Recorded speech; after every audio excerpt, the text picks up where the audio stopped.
Welcome to Conversations with Anne Elizabeth, the podcast inspired by my book, I'm a Registered Dietitian, Now What?, where I have the absolute joy to sit back, relax, and have a conversation about nutrition with a variety of people who share their personal story of passion and purpose, especially registered dietitians. Today's conversation is with Andres Ayesta, a registered dietitian who fell into dietetics by chance and is currently specializing in nutrition education for athletes and running his own private practice. I was graciously introduced to Andres through Libby, a mutual dietitian friend, because of his very unique journey into the field of dietetics, as well as his insane hustle and work ethic.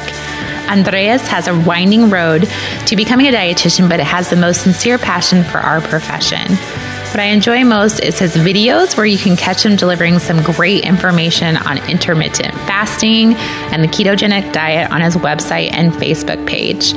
Through his journey, he has had some amazing opportunities, but has also dedicated much of his life towards succeeding and helping others succeed by working a full-time job and running his own private practice. Please enjoy my candid conversation with Andres. Let's chat about you. I'm interested a lot about you, just how you got into nutrition, but then also your current work. I'm very curious about all the things that you do. So that's why I thought it would be great to have a conversation with you. But let's do it. Yeah, I'm really curious how you got started. How did you get interested in nutrition and kind of where you're at today? All right, so let's start from the beginning. So I'm originally from Venezuela. I actually grew up there my whole entire life up until I was closer to 18 years old. And I came to the U.S. as kind of like a way to learn English. And I got kind of stuck in the middle of Indiana, in like the middle of the woods, or like the cornfields, I should say, just to learn English. And I got really into like the culture here in the U.S. and everything. And long story short, I ended up going back to Venezuela. I wanted to be a doctor, and I applied to medical school.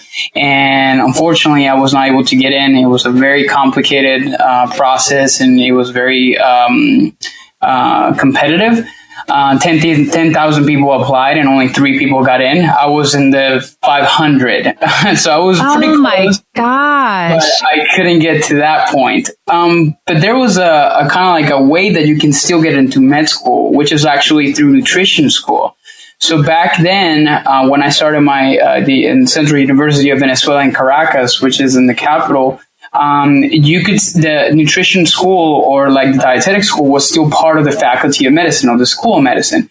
So they told me, it's like, well, you can go into the school. You still have like a good enough score to get into nutrition.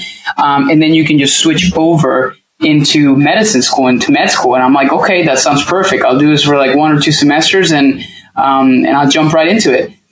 But something interesting happens. And I went through a period of my life where I didn't really know if that's what I wanted to do. And I realized that nutrition was actually my calling. And I went to, at that point, a therapist and a psychologist who told me, like doctors are not the only one wearing coats. There's other people and there's other ways that you can help individuals in health. And that kind of clicked for me. And that's what started this, 10 plus year journey, and nutrition and what kind of led into, for me to be what I am. I had a fascination for sports nutrition because I wanted to be in sports medicine. And I realized that, wow, there's this thing called sports dietetics and sports nutritionist. And, might as well jump into this. And long story short, I actually came to the U.S. about 3 years after that. 3 semesters after that, I got a really great opportunity to complete a scholarship here in the U.S. up in Indiana. And that's where kind of like the whole story began as far as my time here in the U.S. So that's kind of like the path, like that's kind of like the very beginning, like the foundation of my career. And did you know anything about the nutrition school when you were thinking about med school, or you just discovered it while you're so you had no clue? No clue. Like I didn't really like in high school. It's not like, oh, I want to go into like the nutrition route. Like nothing. I had no. It's not like I didn't have any interest. I just didn't really know anything about it. I didn't know what it was about, and until I was actually in it and there and doing it. So that was really interesting. That is interesting. So you got a scholarship in Indiana. Was it specifically for nutrition? So no, it wasn't. One of the things about Venezuela, and it's that it's obviously it's a country that is going through a lot of issues, and at that time there's a lot of people trying to migrate out, and still is actually like a lot. And I was just in the right time for me to do it, and I applied to a bunch of schools and scholarships just to come here to school, just to come and have the opportunity to finish my degree here. And I got a scholarship just for academics and submitting essays and just literally, applying on my own. Actually, I didn't even tell my parents about this. I mean, I was just doing everything on my own. It was like $800, which at the time was a lot of money. And I kind of like did it all by myself. And I ended up getting accepted into the program. But things got even worse in Venezuela, and I actually couldn't accept the scholarships that were presented to me because I still had to pay money for it. Long story short, I went through a period of my life where things got really rough. I wasn't really in a place where I was feeling too comfortable, and like a big event happened. I was in a really bad car accident, and something clicked in my life, and I literally picked up the phone. I emailed the lady. This is literally 3 months before like school started in the US. Like I'm talking about end of June. And I picked up the phone, or I emailed her and says like, am I still on time? Because like this was like 6 months before that I had to reply and say something to her. Mm-hmm. And she's like, yes, you are. And literally, I'm not even kidding. From 2 months, I moved and packed up my things from the main city to my parents' house. I got my visa. I got everything set up and literally moved and came to the US within like a 2 month like notice. And my parents were like, wait, what? Oh. And so I ended up getting a scholarship with academics, and I ended up going to the University of Southern Indiana, which is up in it's in Evansville, Indiana, which is one of the bigger cities of the state. And and I spent the next 3 to 4 years of my life there getting my undergrad. So you kind of had like an aha moment with just you had your car accident and you were kind of like, what am I doing with my life? I just need to do this kind of thing. Yeah, I mean, I've always been applied to my academics, and since I was little, I've been an A student, and not because I wanted to prove anything, just simply because I've always liked feeling like I study hard and doing all these different things, because I've always had huge aspirations, and I wanted to. I remember when I was a kid, I talked a lot about going to Harvard, and kids a lot of my friends actually made fun of me like throughout my entire high school, because I've always had that kind of drive for it. And at the point when that happened, I was just not really feeling like I was getting to that point, and I felt that path was not going to lead to that, and I had to do something different. And that's why I made that split decision, and things actually started to work out amazingly. I mean, everything literally fall into place, for months on, I got the visa right on time. I got really good opportunities there in Indiana. I got an amazing job opportunities, even though I was not allowed to work. I got actually special permissions to be able to do it. And I had the chance to work at Mead Johnson Nutrition. I was as an undergraduate student, I was a product development associate. So I was actually working in the labs making baby formulas as part of that bigger company, and had the opportunity to really be mentored by amazing groups of individuals and PhDs who really believed and saw that aspiration and that passion that I had for nutrition. And they really wanted to see that flourish, in my career. That is awesome. I mean, and I'm sure that's a huge change for you to do all that in a small, compact time and then start a whole new life. And then, try to navigate that I'm sure school was different too than it was in Venezuela. Yeah, it was very different, and in some ways easier, some ways like a little more like harder than anything else. But it was obviously a big culture shock. I had already been here in the U.S. for a year as an exchange student, and this time obviously I was a little bit more into the culture, and I kind of understood it a little bit better. But it was definitely different. It was not easy to leave my family and to make those sacrifices just so I could pursue my career, and obviously super thankful for them to always be supportive of decisions to do all these changes and to accomplish all of this. Yeah, you need their support. Otherwise, it wouldn't have probably worked, right? Probably not. That's right. So undergrad sounds like it was full of great opportunities. That's pretty amazing to start working with Mead Johnson as an undergrad.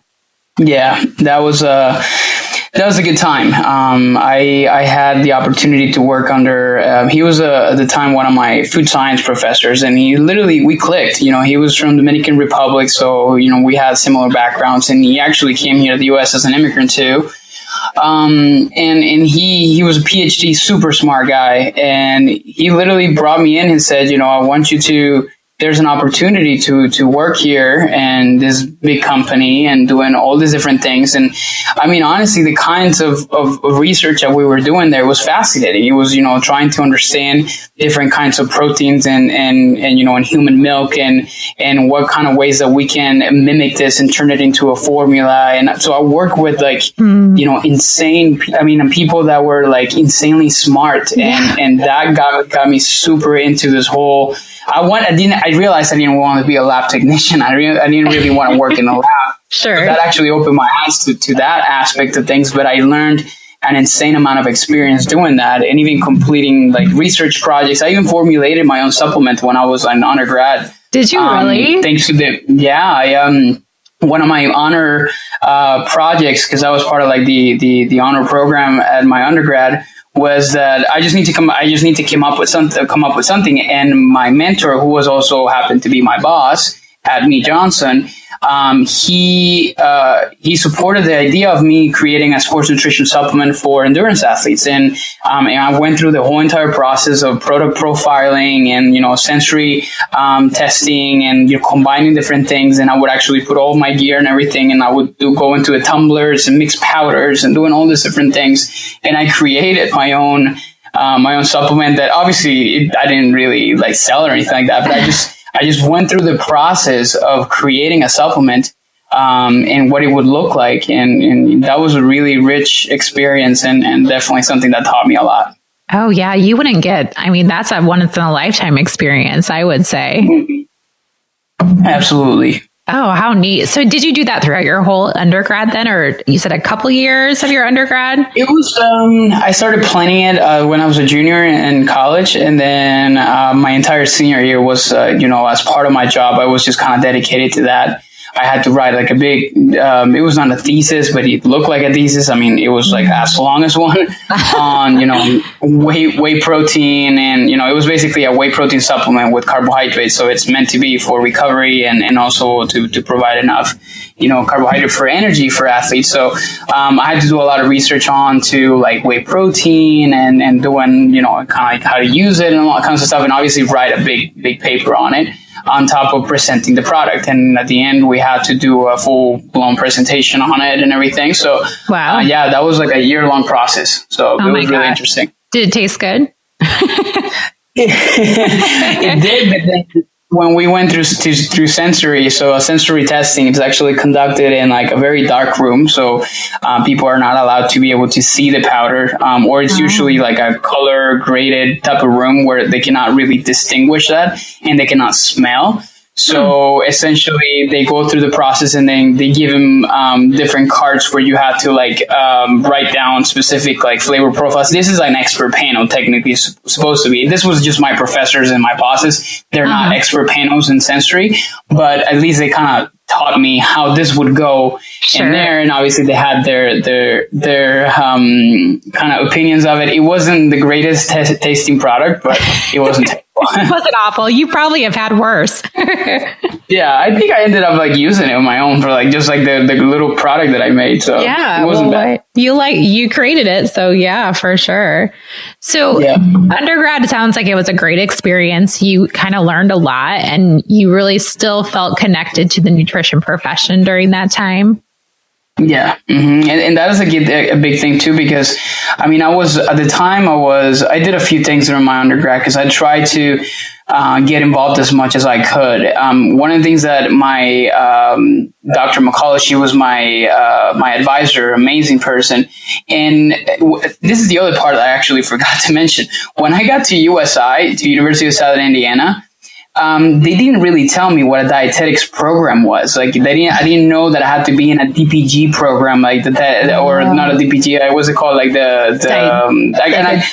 didactic. Is it like didactic program? Yeah, didactic program dietetics, DPD. That's what it is. I didn't know I was supposed to be in a school that I had that in order for me to qualify for an internship and all these different things. And I got to University of Southern Indiana, and she's like, "No, we're not certified yet. We're in the process of doing that, and we're hoping and crossing our fingers that we get approved, so we can actually offer this." And I'm like, "Oh wow!" No. So I was like, I'm really hoping that this turns out that works out. It did. I mean, they got approved that I think a year before I graduated. Oh, thank goodness! Which it was perfect because, again, I completed all my DPD requirements and everything. But one of the things that she always told me throughout the process, like, you have to get experience so you have a very competitive resume so you can show for like the matching process when you go through your, dietetic, diecast and all that kinds of stuff. So I tried to literally reach out to as many people as I could to be involved. So I became the president of the Food and Nutrition Student Organization at the university. And at the same time, I literally worked in a restaurant. So I had like that food serving experience. I worked at Applebee's for like a year before I actually went to meet Johnson. And then I also worked in like a hospital like St. Mary's. So I tried to be as involved as possible. And at the same time, trying to be exposed to different kinds of nutrition experiences to figure out what is it that I wanted to do. Unluckily for me, though, during that time, I was never able to get into the sports nutrition during my undergrad, which is surprising. My school didn't really have a very strong athletics program. They didn't really have a football team. So I couldn't really get too much into that. But that came later on when I went to get my internship. That's when I kind of started that process. So when you're looking for internships, since you did have all those great experiences and you wanted to fill in that gap, is that how you kind of chose your internship? Yeah, so that process was, as I'm sure you've heard from tons of dietitians, very stressful. Yes. But I did, what is it that I do? So I started the whole application process and I realized that after doing a lot of my research that I was not going to be that kind of person that put in 20 different options in there. Number one, it was expensive. And number two, I was like, I don't want to just put options out there that I get matched that I don't really want to go to. So I had the opportunity to visit a couple of them in St. Louis, and I went to University of Houston, which is actually where I ended up doing my internship. And the reason why I liked Houston is because they allow you to make your own internship. And at the time, that for me was great because I could literally sit down with Dr. Bodie, which was my advisor at that time, and I can literally tell her, hey, I want to get really good experience in sports nutrition. And she will set up my internship to be able to do that exactly. And that's exactly what she did. So that's why I decided to apply for that. And that was my first choice. And thank to God, that was actually where I got matched. That's great. So did you focus primarily on sports nutrition then? It was like so when I was in Houston, there were different, lengths of time that you had to dedicate to specific things. So the University of Houston dietetic internship is an expedited program. So you're doing more hours and you don't really get any vacation in the process. It's not like a school, like an academic year, like a lot of these internships are. Mm-hmm. But essentially you had to complete a certain amount of time. You had to have so many hours of clinical and everything, but your electives, you can, if you want to, put all of them towards sports nutrition. So that's exactly what I did, and ended up working with the University of Houston athletics department under Tara Benning, which she's now the Houston Rockets dietitian.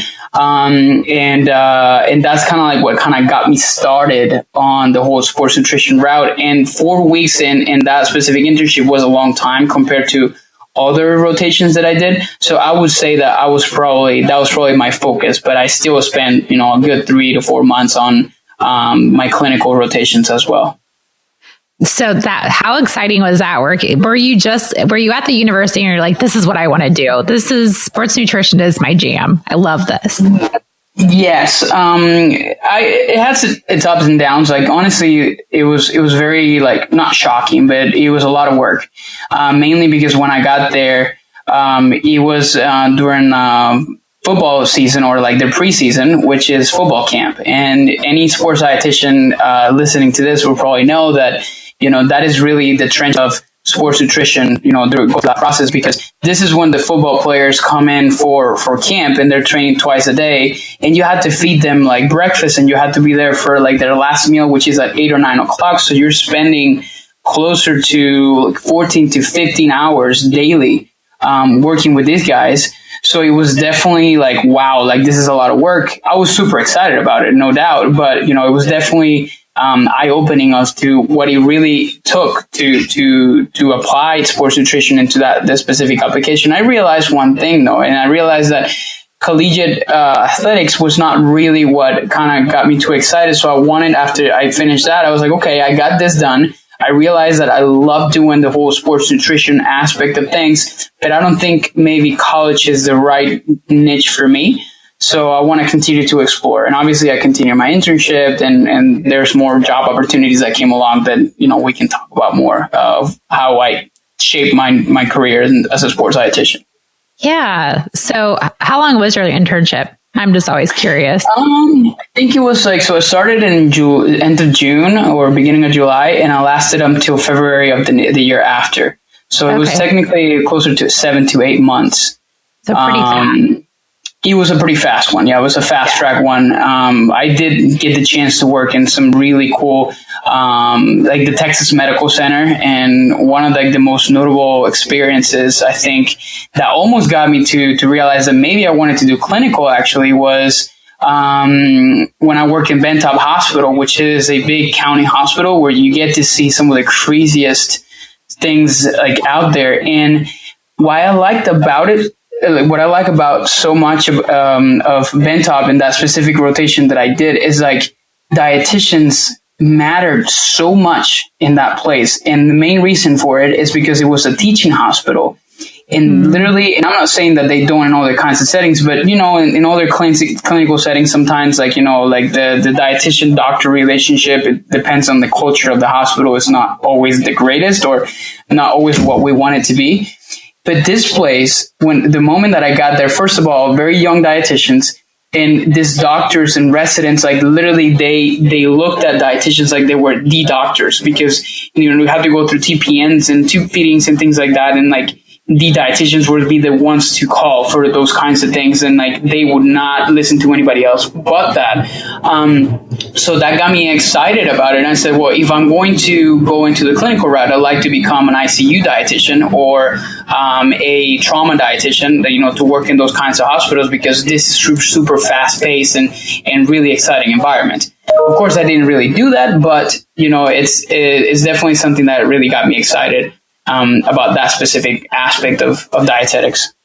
It was your backup plan, right? Yes, it was my backup plan for sure.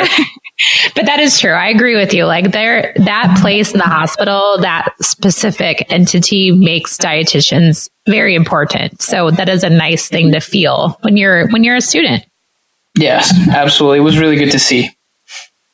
So we got done with you passed your test, you got done with your internship. So what did you start out doing, and how did you end up kind of owning your own business? Great. Okay. So, this was, again, one of those, crazy stories of how this happened, but I was in Houston at the time. So I finished my internship. I was studying for my RD exam. And I became part of the Collegiate and Sports Dietetic Association, which is long for CPSDA, which is one of the biggest, not the biggest, but it's a good organization that kind of houses a lot of sports dietitians in the U.S. And there was a listserv that I was just always looking and checking out and seeing all the information that we're posting. And I literally one time put out an email saying hi, my name is Andres.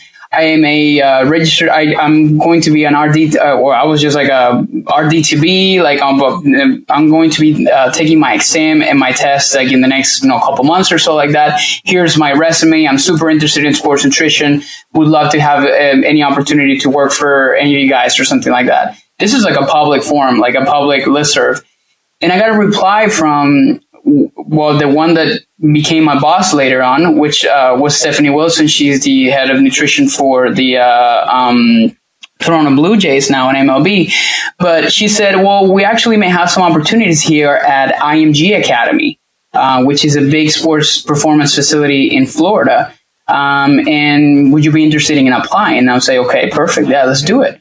And I did. And, a couple months after, or not even, maybe 3 weeks after, she called me. I had to interview. The call was super late. I actually had to interview because I had to go to a bar for a birthday. I literally interviewed for this position in the back of a parking lot. Off of an interstate in Houston.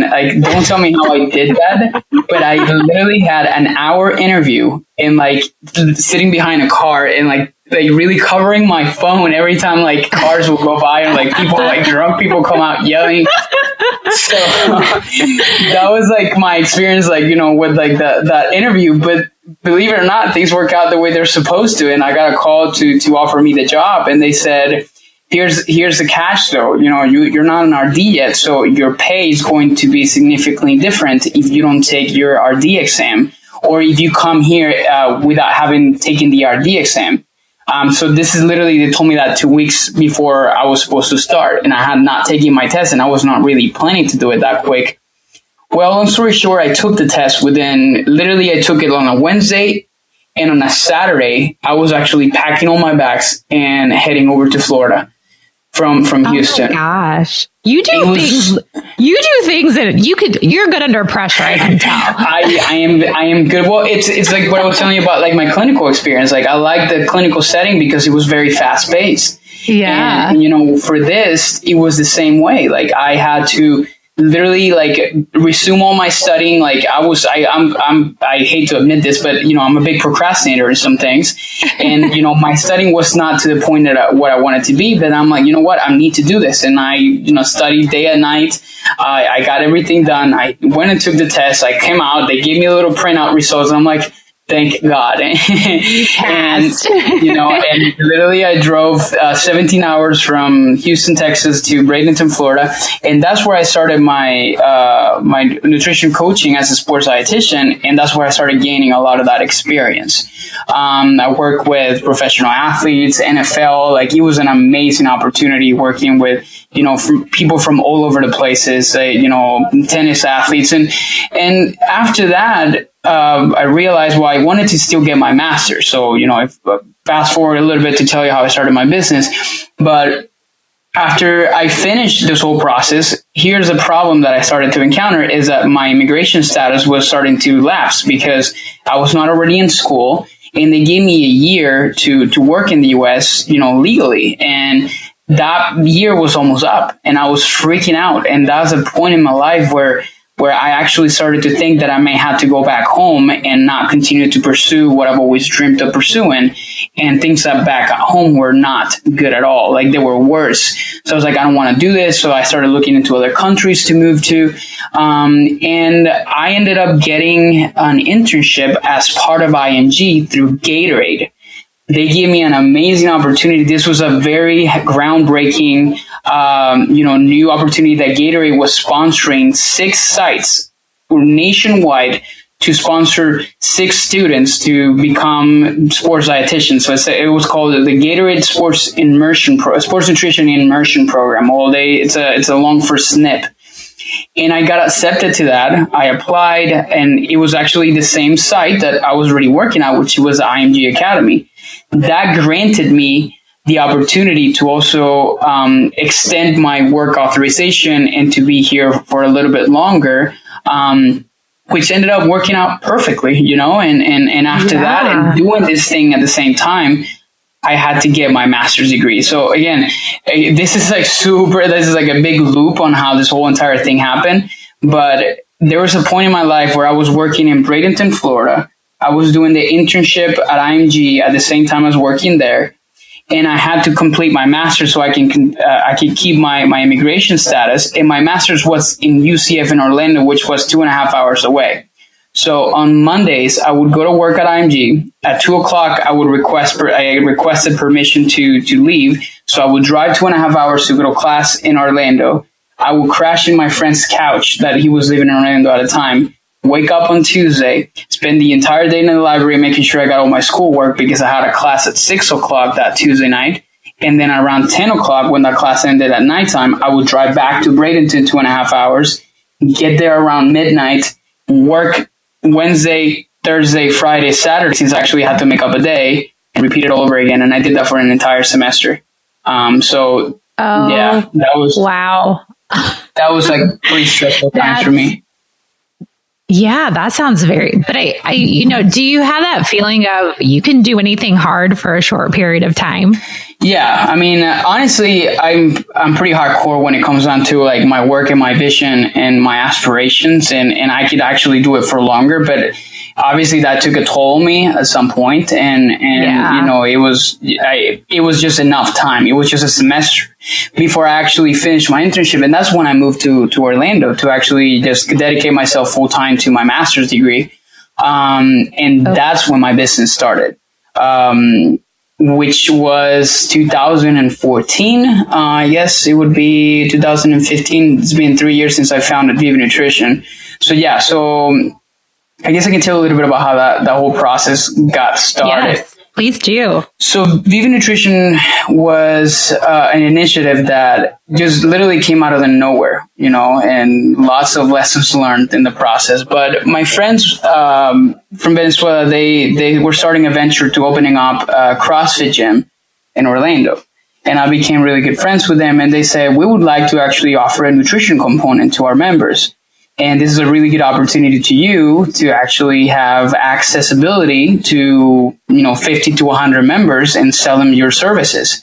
So why don't you start that? And I'm like, sure, like, let's do this. At this point, I had no knowledge or nothing on business or how to start a business. I didn't even look up how to do it. Like, literally, they gave me some direction on how to establish an LLC or a corporation, and like, this is what you got to pay, this is what you got to do. I realized that I was able to do it, still being a student and on my student immigration status, and that's exactly what I did.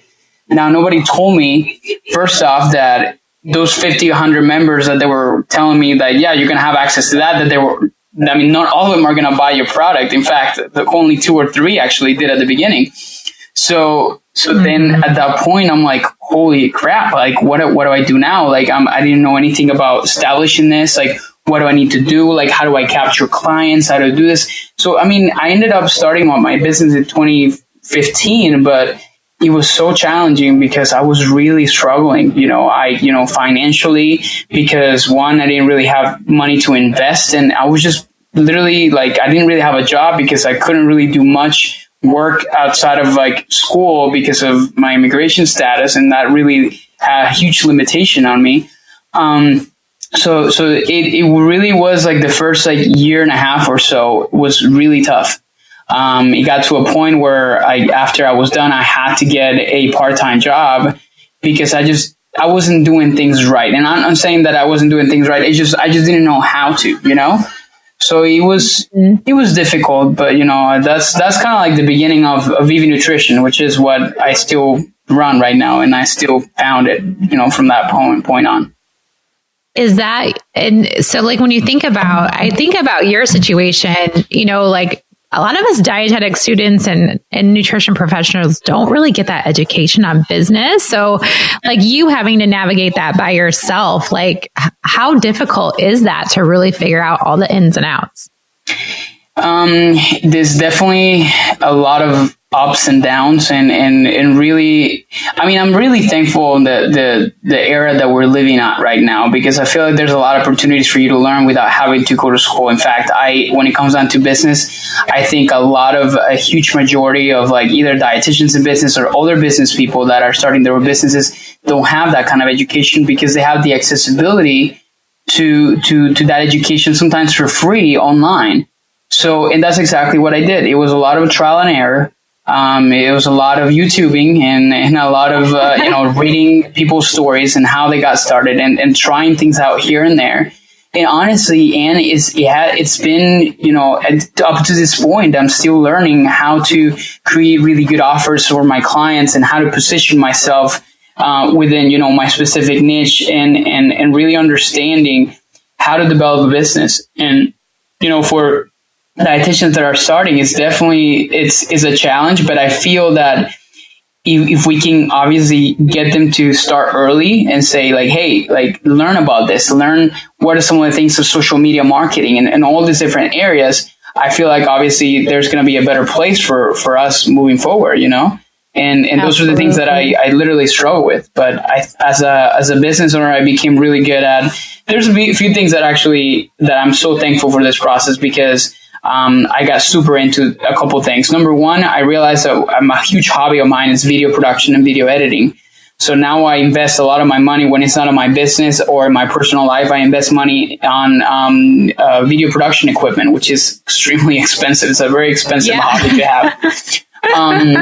But I realized that I love that. I realized that I'm really good at graphic design, like even if I just do it on my own. So I learned many different things. So I'm extremely thankful for all like the hard times that I went through because I became very, I guess the word I could use for that is very versatile. Somebody called me that the other day and I'm like, oh, that's interesting. That's a good word. I am. Yeah. To describe me. Do you make I've seen your graphics on Instagram. Are you making all of those right now? No, I realized that I had to hire somebody so I can dedicate some more time. But no, at some point I did. But for example, the ebook that I published on intermittent fasting, I actually literally I wrote it myself and I designed it myself because the designer that I have right now for my Instagram was charging me a little bit too much for it. And I'm like, you know what? I'll do this. You'll do it. So I did, and it turned out pretty well, you know. So yeah, it's great. It's great. But I learned to outsource some things, yeah. Well, yeah. And I think you have to, like you said, you have to give time to your clients. That's first and foremost. And then all your other stuff, well, if you have time, you can do it. Absolutely. So tell me, so your business, is this your full-time gig right now? Or do you still work do you work another job or? Yeah. So when I was in Orlando, at some point I was working actually when I had to get a part-time job, I got a job as a dietitian for the wellness center at UCF and their athletics, kind of like their wellness center, like their fitness community that they had over there. So at that point I was actually running my practice in that CrossFit gym part-time and I was actually part-time at UCF. Until I got a call from my former boss and she told me about this opportunity in Tampa. So this was up and coming performance facility and research facility called ASCAP. So I'm like, what is ASCAP? I looked it up. So it's the Applied Science and Performance Institute.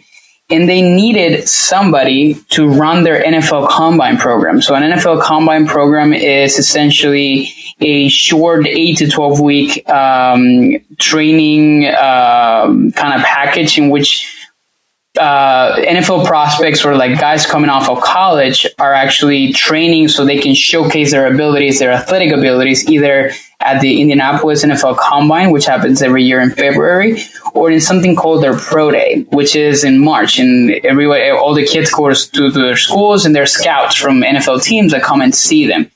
So usually those NFL Combine programs where I had really good experience at it when I was at IMG, they happen around January. And ASCAP at that time was looking for a dietitian that can manage all the nutritional logistics for that specific period of time. So they call me up and I talked to Sam, which is actually my current boss. And he said, we have this coming up. We have about 30 athletes we need somebody to handle, and literally he called me like I already had the job. Like, yeah, you're going to start this. And, kind of like those business guys, like business minds, they're really like, they're really good with their words. And I'm like, yeah, you're starting tomorrow, blah, blah, blah, all these different things. So that was another really, this was like January 1st, like New Year's Day. And he calls me. And he says, and gives me the opportunity. And one of the things that I realized about me and my career and my profession is like a lot of the decisions I've made in my life have been very quick. Have been like, if somebody points a gun to your head, like, what would you say at that moment? And that's exactly how I made those decisions. And whenever I don't make a quick decision, that's when I say no. And in that moment, when I had that conversation, I immediately say yes. It's like, yes, no doubt, like without even thinking about it. So that was like kind of like that gut feeling that said, this is a good, opportunity to take. So that started a whole different thing because now I was managing my business. And then during this Combine program, I was driving to Tampa from Orlando, which is an hour and a half, daily. So Monday through Thursday, not Friday, but Monday through Thursday for 3 months. Again, shorter period of time, but I was driving and commuting daily, so I can still manage and do this entire thing. So, long story short, I am currently the director of sports nutrition here at the Applied Science and Performance Institute, and at the same time, I run my practice. And what I have done is I actually converted my practice to more online coaching and an online setting, as opposed to presential practice. I still see clients here in Tampa and some in Orlando, but I'm trying to transition it over to an online environment. So number one, I can reach more people, and number two, so I can still manage to do both. And the reason why I have my full-time job is because I truly believe in the vision and of what they're building here. This is a massive research facility, but then they're trying to really change people's lives, and they have a huge amount of ideas on what they want to develop, and they're developing a medical facility associated with it. And of course, I get to work with my athletes from MLB to NFL athletes. So I get everything into one, and they still let me run my practice because that's one of the things from the very beginning that was very clear. I was like, I have a nutrition business. It's a nutrition coaching platform, and that's not something I'm going to give up. And that's my only condition. And they said, perfect. In fact, we're a new startup and we want to help you grow as well. And they have. So it worked out well. And that's exactly what I dedicate myself on a daily basis. My days are long. I wake up very early, probably. I bet. Yeah, probably earlier than a lot of people. I wake up every morning at 4 a.m. in the morning. So I can dedicate time for everything. And like I said, I have a very huge aspiration and a huge drive for the things that I want to accomplish, not only to help other people, but at the same time to get to a point where I achieve a level that I feel happy about it. Not that I'm not right now, but I have just this large vision that I want to accomplish as a dietitian and as a professional and as a person.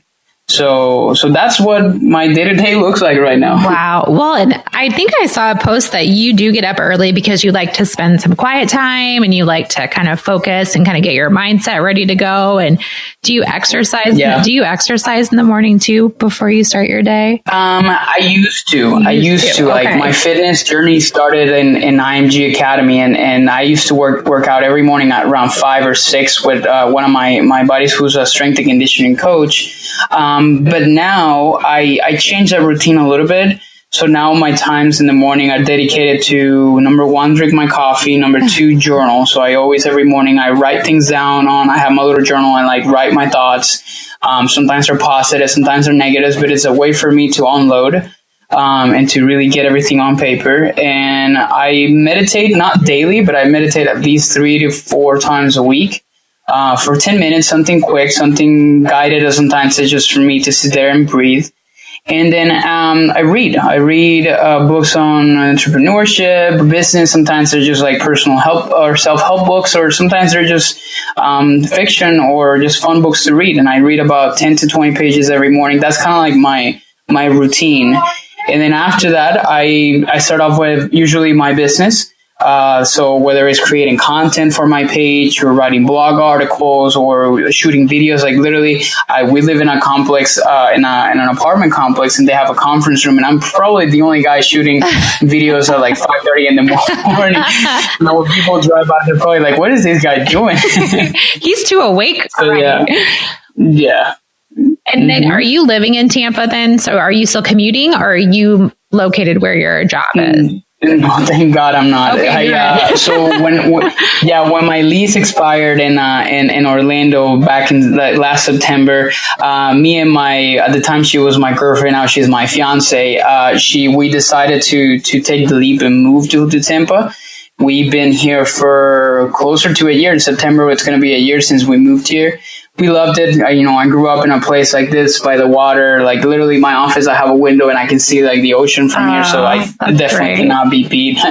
So it's definitely nice. And we've been settled here and we're trying to figure out if this is obviously going to be our kind of like our port and we're going to start our foundation or not, but we're happy where we're at right now. That's great. And it sounds like you really are having you're really enjoying all the different aspects of sports nutrition that you get to experience. When you think about your business, is that growing how you want it to grow? One of the things as an entrepreneur and as a business owner has been definitely it really coming to accept the fact that sometimes you're not going to be in a place where you want to be. And you see in a social media world, these people doing all this, strides towards, improving their business. And there's like a million online coaches right now and business coaches. And sometimes it makes you think, maybe I'm like not even close to where I want to be, but I have come to the realization that I am okay. And, for me, I was just watching a video the other day that says everybody is on their own race. In time, sometimes I really start to think like, well, I'm actually turning 30 this year. And I don't know if I'm where I want to be. But then I realized that, there's people that have different timings and, I'm right on time on what I want to accomplish. I'm moving and taking strides towards that. I'm doing what I'm supposed to be doing, at least in my perspective. And I've been growing. Yes, I have been growing. My Instagram follow has, not massively grown, but it's definitely grew always like almost 10,000 people in the past year or so. Mm-hmm. So it's definitely been, I had to tap myself on the back and say, yes, you're doing good. You're taking the proper strides and you're growing your business financially and also, as a business itself. So I think I'm in a good place. Definitely lots of work to be done, but one day at a time. Well, and I feel like everything for you kind of does fall into place and kind of happens for a reason. So I feel like as long as you're confident in your path, you're good to go. Yeah, I think that's God has a plan. My faith is not super huge, but I do think that for me that's something important, and I try to remind myself of that every day. That there's a plan out there and I'm supposed to be part of it. And there's a path that is being paid for me. And I'm just going to make sure I follow it and remind myself that that's there.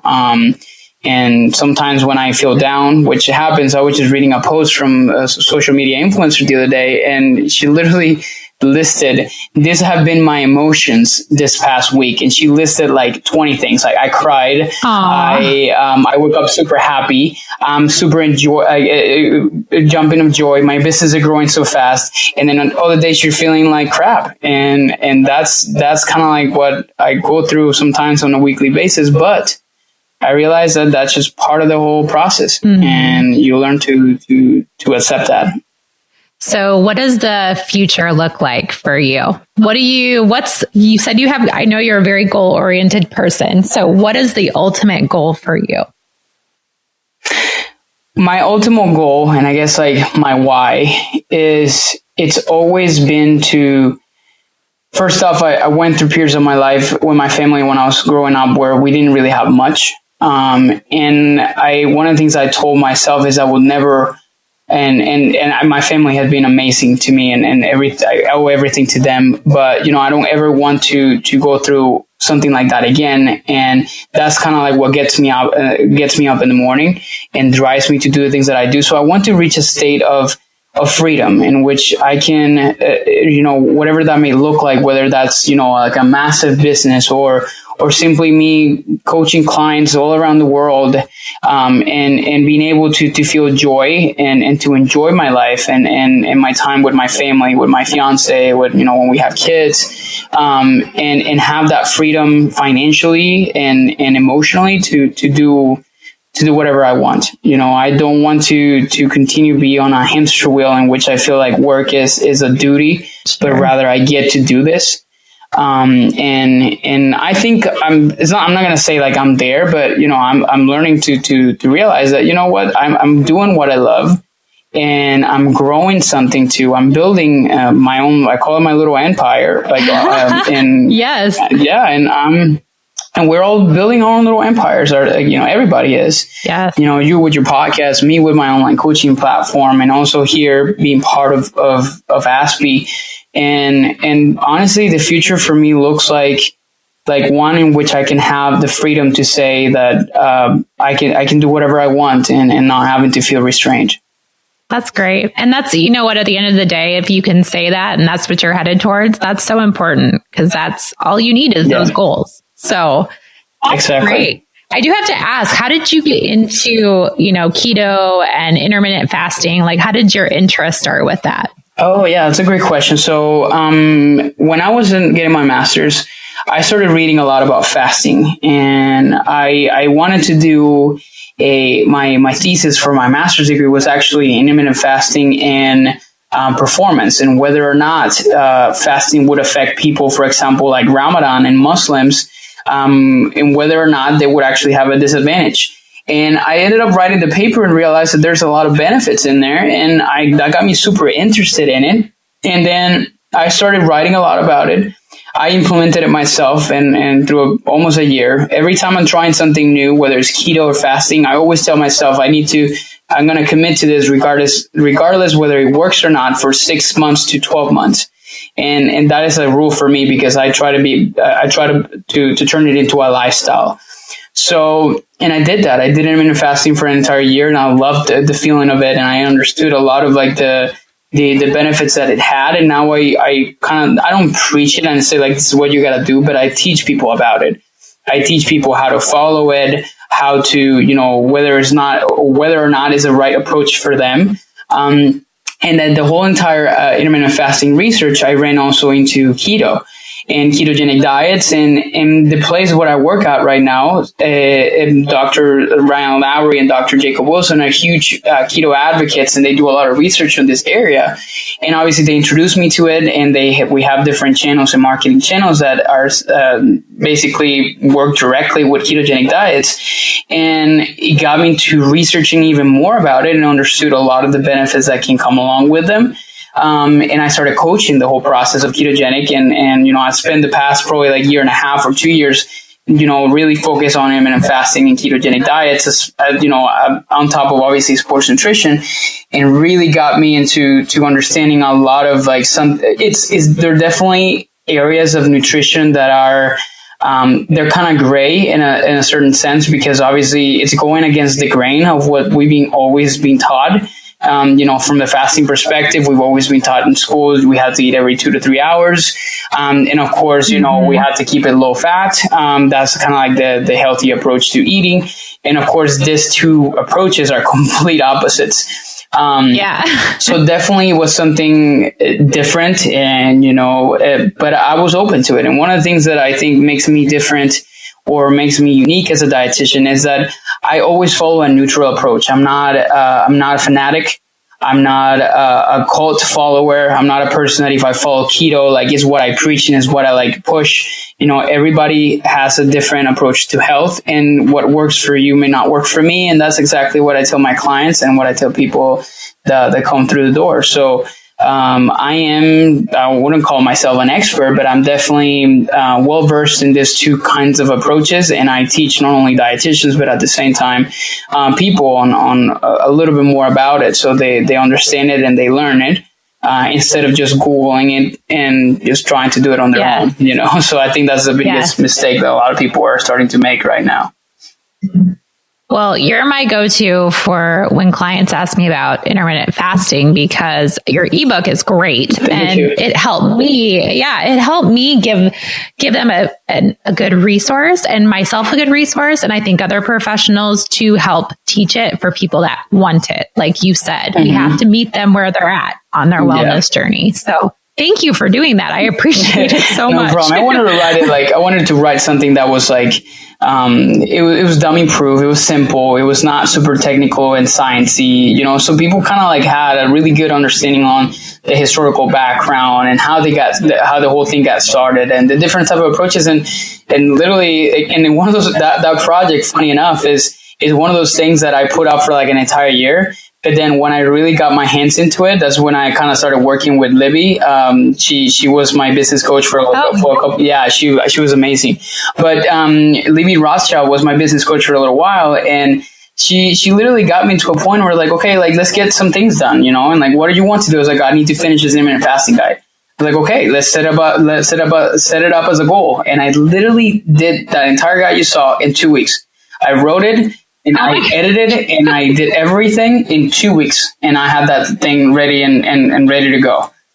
So that just speaks of me, I can get things done very rapidly under pressure. But whenever I give myself way too long, and this is funny because when I talk to her, she tells me she's completely different. She's more like, if I had something to do like 4 months down the road, I'm already preparing today, so my mind doesn't really work that way too much. I'm more like a pressure type of guy. But yeah, I created a guide for people like you or somebody that's just trying to understand a little bit more of intermittent fasting. That's perfect. Well, I appreciate you doing that. And I think you will be my go-to for keto as well, because both of them are very hot topics right now. So if I ever have any questions or any dietitians listening, I think that you would be a great resource for that. I appreciate it. Yes, definitely reach out to me if there's any questions. Well, I appreciate you sharing your story. It's so interesting. And I knew there was a great story behind you. So I'm so glad you shared that with us. No problem. It's definitely happy to share it, and hopefully would serve as either inspiration or what not to do for some of your listeners out there on their path to become an RD or that already are. Well, and I think it'd be great for us, to catch up in the future again, too, because I feel like you're one of those people that is going to just keep changing and evolving from year to year. So it'll be fun to watch your journey. Absolutely. I'm excited for that. Same thing for you. I definitely like to see what other dietitians are doing, and definitely happy to connect with them and on a deeper level and not just, like, oh, hey, how you doing? You're a dietitian. I'm a dietitian. I'm cool. Like here's hey, hi. Exactly. Well, I do have some fun questions for you. I always end my show with my fun questions. Hopefully They're not as hard as the other questions, but share with me some of your favorite foods that you enjoy. Ooh, okay. Pizza's been my top one since I was since I was a kid. In fact, when I was in college and in my master's, I would eat an entire pizza on Friday nights. That was my little tradition. Talk about portion control. So that's the main food that I really truly enjoy. Dark chocolate as a second one. And then if you talk about specific restaurants here in Tampa, there's a place called Fresh Kitchen, which is absolutely delightful. It's like this whole place where they sell it's like a Chipotle, but it's just amazing. It's hard to describe. So if you ever come to Tampa or like the Florida area, you have to come to Fresh Kitchen. It's amazing. Okay, I will. Do you have, besides coffee, favorite beverages that you enjoy? Not particularly. Maybe I have a huge kick for I've never been a big soda guy, but I like soda. And so I try to buy obviously the best one. So, there's a brand called Stevia, which is like a stevia sweetened soda that they sell at Whole Foods. And I love that stuff. So, I try to get by it every other week or something I just, try to include it every so often. But yes, that probably be the main one. Coffee and Zevia. That's your two faves. Yes. Do you have a favorite color or favorite colors? I would say probably blue, and my company colors. I don't know why I feel attracted to them. Blue has just been my favorite color since I was a kid, and black and like that olive green. I just feel like it represents who I am and represents me. So those are when I see those colors, I just kind of think immediately of that's not only my business, but it's my personality as well. Very cool. Do you have scents that you enjoy or certain smells? I read that question when you sent this to me, but I couldn't think of any. I guess if there's anything you probably pizza. You like the smell of pizza or coffee? Coffee definitely. Yeah, coffee definitely would be another big one too. I think maybe those two ones. There's nothing like the smell of freshly brewed coffee. I think it's delicious. 100%. And what brings you joy in life? I think knowing that learning to be present and really finding those moments either with my loved ones or with myself where I can stop and literally just take a deep breath and take it all in, and I've learned through meditation and different kinds of practices because I've been a very I'm known for just being a very antsy person since I was a kid. And ever since I discovered meditation and doing all these different things, I realized that my most joyful moments are the ones that I spend being present with the people I love, doing the things I like. I think that's probably be the best answer to that question. That is a beautiful answer. That gave me just the chills. That's a great answer. Thank you. Well, Andres, thank you so much for sharing your story. And like I said, we will have a catch-up podcast in the next year or so and see what you're up to. Absolutely. It was a pleasure. Definitely. I was super excited to be part of this, and I definitely appreciate you having me. I am so grateful to have had this conversation with Andres. He inspires me to get after it each day. I, like him, wake up early in the morning and work on a lot of my own personal things before I start the day. And I think it's such a great morning ritual. I learned a lot from his 5-part educational video series on intermittent fasting. It's available on his website, vivenutrition.com, and it's vive-nutrition.com, and his social media sites. So go check it out. And if you are curious about intermittent fasting, it's a great resource. My website, AnnElizabethRD.com, is where you can read the latest post in my Nutrition Nauseous blog that has all my stories of my current adventures, food I am eating, the music making up my life playlist, and maybe a really delicious real deal recipe I am actually cooking. And as always, sharing with you what I'm loving right now. You will find all my previous podcast show notes and links to things we talked about during all my conversations with these amazing humans. And I hope that you like to read and are interested in purchasing my book from the website. Please connect with me more on social media. You can find me at AnnElizabethRD handle on Instagram, Facebook, Twitter, and Pinterest. Remember to be great always, find the joy in each day, and to start a conversation that truly matters.